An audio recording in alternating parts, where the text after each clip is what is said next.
Hello everyone. I hope you all are doing well.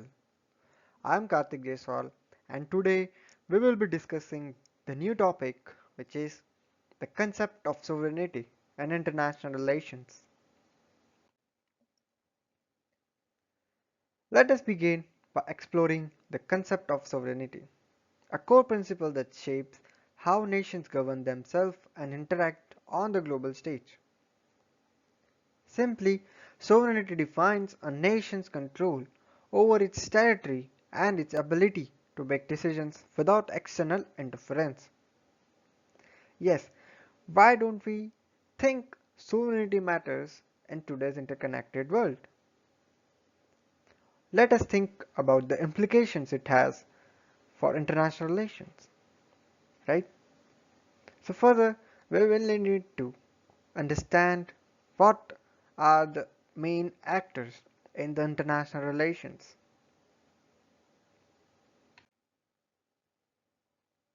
The international arena features a variety of actors.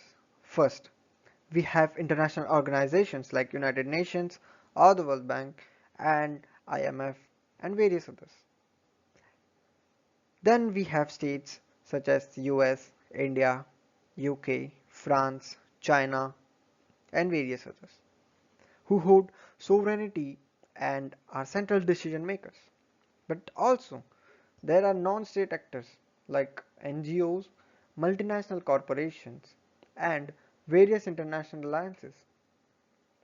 While all these are important, it's the state with their sovereignty that holds the most power in the world politics.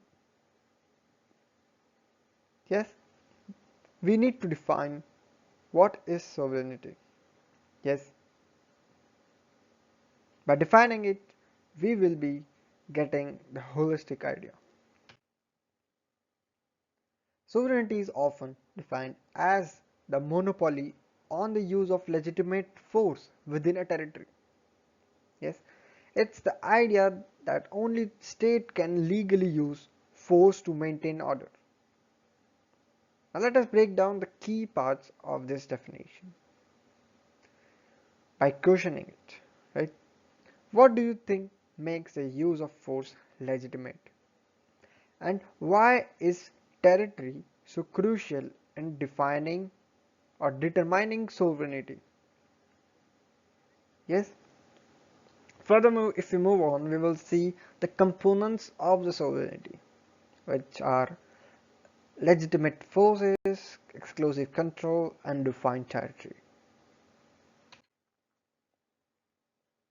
Yes, the state is the only entity authorized to use police, military, and the judicial powers within its border. This is the legitimate force. And if we talk about territory, a state's border represents the space within which it exercises this control.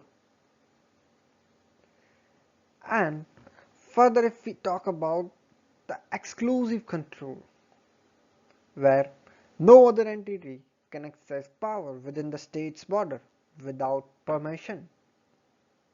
Like for an example, to understand all key components, think of it like this. When police arrest someone, it's legal because state has given them that authority. But if a vigilant takes matter into their own hands, that's the violation because it's unauthorized. So it is all about who is authorizing you. Is it legitimate? Is it into that territory? Do that have exclusive control? The legitimate versus illegitimate force. It is very clear, right? Not all forces within a territory is equal.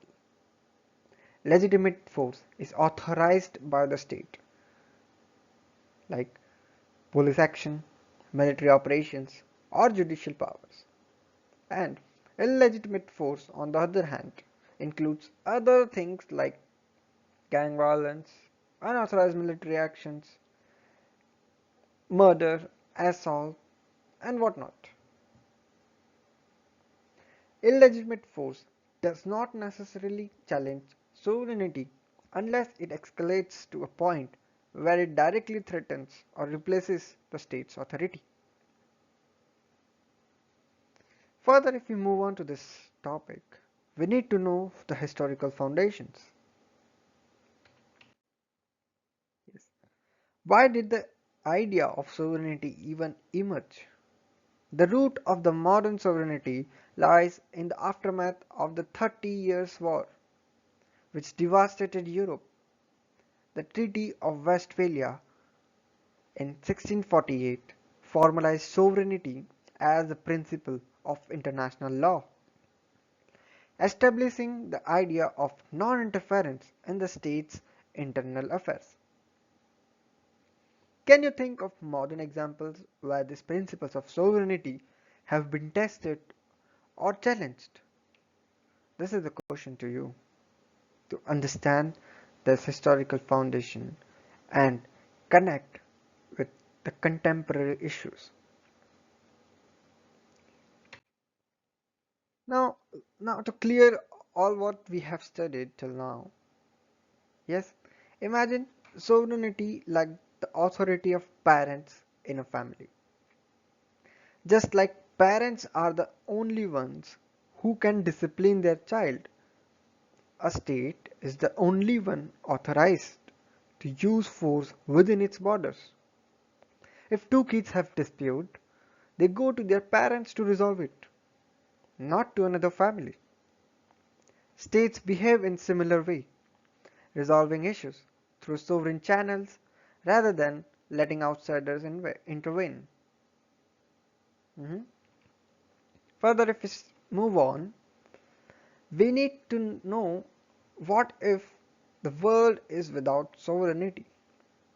The escalation problem. What happens if sovereignty breaks down? Without clear authority, minor disputes could escalate into major conflicts. Individual fights, then regional leaders step in, then kings, and ultimately we face widespread chaos. Sovereignty acts as a stabilizing force, preventing this kind of unchecked escalations. Modern violations of sovereignty. In contemporary politics, we see Israel bombing Qatar. It is a major violation of the sovereignty without any conflict, right? We will see in the past various other countries, one or two countries who has violated this law. Despite the importance of sovereignty, it's not always respected. Powerful nations sometimes violate the sovereignty of others. For example, the USA in Pakistan with the Bin Laden raid, or the US intervention in Libya with the no-fly zone, Russia's actions in Georgia and the South Ossetia also raised the sovereignty concerns. Right? Why do you think powerful states sometimes get away with violating sovereignty, while smaller states don't?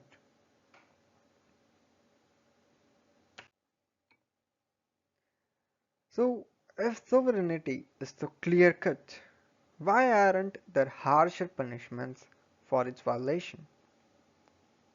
So, that is why next time in the next video we will be exploring the concept of international anarchy and why powerful states often seem to go unpunished.